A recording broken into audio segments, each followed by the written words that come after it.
Oke, bismillah. Assalamualaikum warahmatullahi wabarakatuh. Kenapa orang lain itu neraka? Karena orang lain selalu memposisikan kita sebagai objek.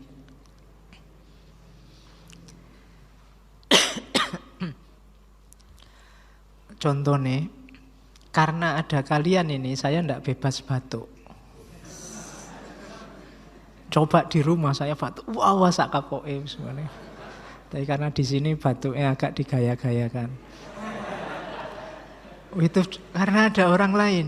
Jadi orang lain jadi neraka. Aku ndak bebas. Coba ndak ada kalian, wis aku wis bebas, mau ngapain aja. Tapi karena ada kalian, saya ndak bebas. Kalian juga begitu. Yang duduk di belakang mau selonjor, jane penak selonjor, apalagi ndak enak sungkan sama yang lain. Jadi yang lain selalu jadi penghalangmu.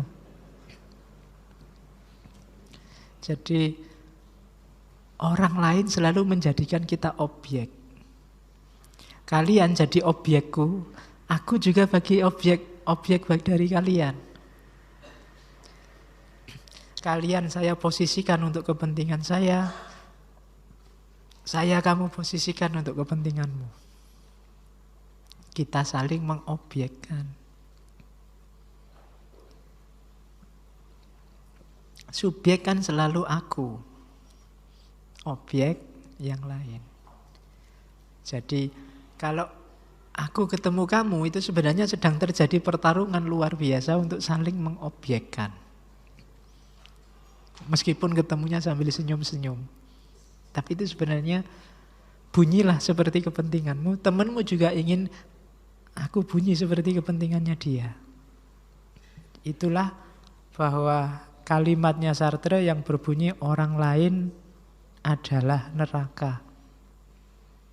Orang mengobjekkan kita dan membentuk diri kita.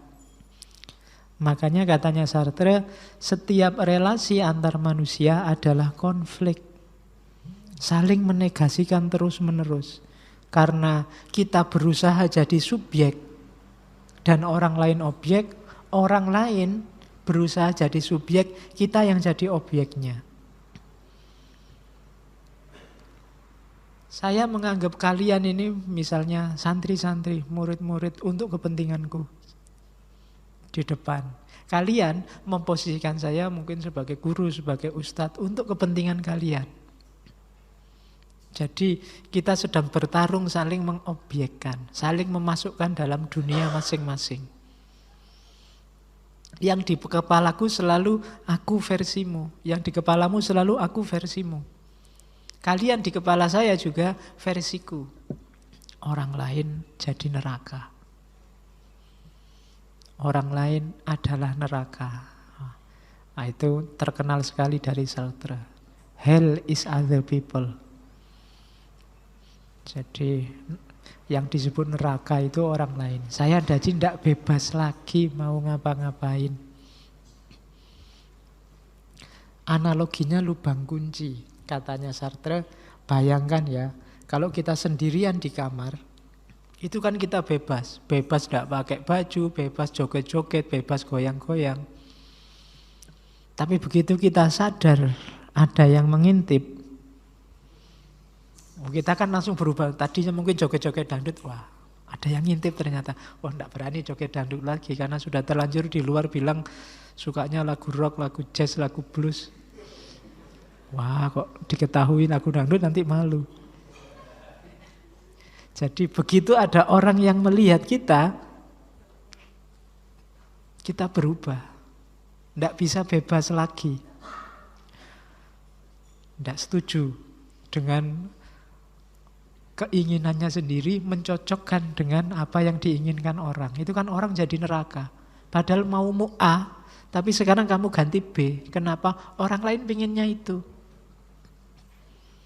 Sebenarnya kamu pingin posting ini. Tapi kalau saya posting ini, tidak ada yang like.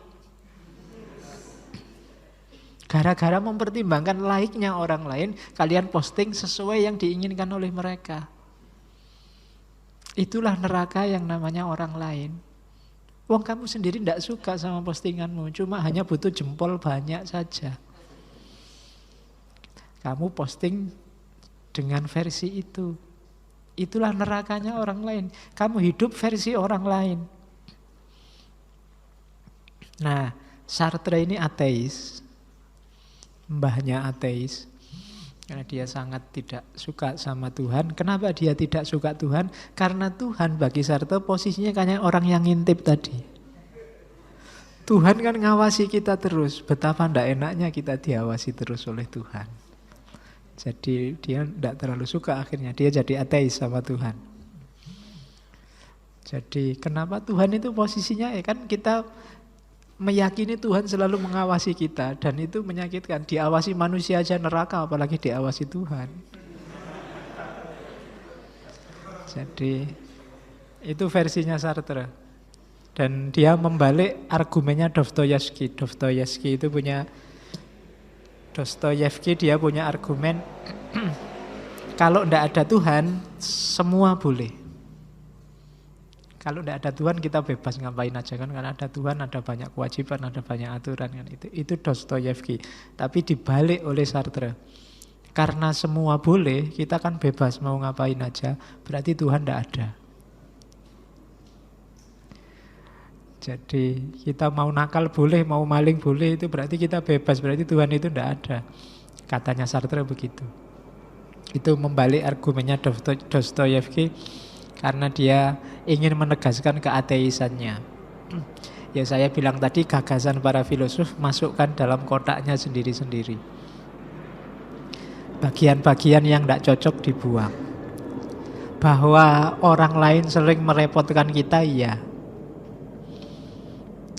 Itulah makanya agama Islam menekankan kita hati-hati dengan muamalah ma'al makhluk. Hubungan kita dengan orang lain harus baik, biar kita tidak jadi neraka bagi orang lain. Kehadiran kita tidak menyusahkan orang lain. Itu diantara gunanya agama di situ.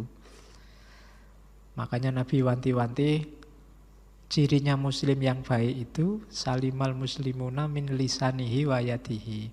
Muslim yang lain itu selamat dari tangannya dan dari mulutnya. Termasuk dari matanya, termasuk dari telinganya, termasuk dari hidungnya. Orang beriman itu orang yang membuat orang lain aman. Di antara kata-kata iman arahnya ke sana. Jadi dalilnya orang lain adalah neraka itu. Jadi kita harus baik sama orang lain. Kenapa? Jangan sampai kita jadi neraka beneran. Orang lain sudah terbatasi dengan kehadiranmu. Enak-enak nonton TV ada tamu, kan terbatasi. Jadi neraka orang. Makanya bergaul yang baik. Kehadiranmu semoga tidak jadi neraka. Makanya beramal soleh muamalah ma'al makhluk. Itu maunya Sartre. Sartre remind us that action and statement most choice are made within the view of others, and others will determine if we are liars or being authentic. Kenapa sih orang lain itu neraka? Karena biasanya tindakan kita, perilaku kita, kata-kata kita mempertimbangkan pendapat orang. Mempertimbangkan pandangan orang. Dan bohong atau tidak ya kita nunggu judgementnya orang. Itulah kenapa orang lain jadi neraka. Kita tidak bisa, tadi awalnya kita bebas, ingin mewujudkan diri kita apa saja sesuai keinginan, tapi gara-gara ada orang lain ini loh, terus keinginan kita tidak 100% bisa dipenuhi. Karena kita selalu mempertimbangkan komentar orang, bukan kenyamanan kita sendiri, bukan keinginan kita sendiri. Jadi kunci masalahnya di situ. Jadi action and statement must choice are made within the view of others. Kita selalu disibukkan oleh komentarnya orang, disibukkan oleh pendapatnya orang, sehingga kita tidak eksis jadi diri kita sendiri. Mau ngomong gini, wah nanti takut, jangan-jangan dianggap garis keras. Mau ngomong begitu, takut nanti dianggap liberal. Mau ngomong gitu nanti takut dianggap sesat. Mau ngomong gitu takut nanti dianggap bid'ah. Kamu takut terus, tidak bisa ngapa-ngapain. Jadi hidup kita akhirnya terkungkung oleh komentarnya orang. Disitulah berlaku jargon, berarti orang lain itu neraka. Makanya keluarlah dari neraka. Dengan cara apa? Eksis jadi dirimu sendiri, wujudkan keinginan versimu yang otentik. Sesuai yang kamu inginkan. Nah, itu maunya Sartre. Kurang lebihnya mohon maaf. Wallahul muwaffiq. Wallahu a'lam bissawab. Wassalamualaikum warahmatullahi wabarakatuh.